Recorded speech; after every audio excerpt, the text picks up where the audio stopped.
What's going on? Looks like this is our first Facebook Live. We're coming to you with a big question that we're being asked. Oh, wow. Wait. This is really live. So our clock is going off.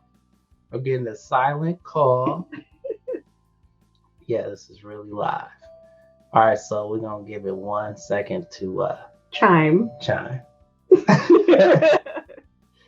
Totally unexpected. All right, glad it was 1 o'clock, just one thing.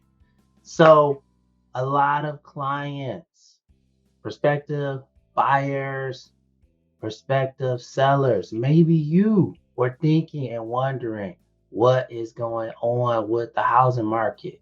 Is it going to crash? What's going on? Well, guess what? We don't have a crystal ball, but we have good news for you.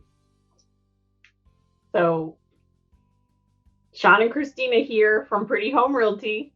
Yeah, I'm Sean. And just I'm in case. Christina. Yeah, not Christina. Since we have been asked this, we wanted to make sure our friends and clients who were thinking of buying or selling would know the answer. And we actually have good news.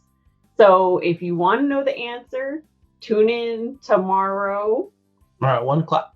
Same time, same bad time, same bad channel. Tomorrow, 1 o'clock. And if you have any additional questions too, you can add them to the comments and we'll try to answer them for you guys. So check us out. All right. And we will see you tomorrow at 1 o'clock and we're going to answer that question for you. All right. No crystal ball, just data, hard facts of what's going on for real in the real estate market. All right. Talk to y'all. See you tomorrow. See you tomorrow.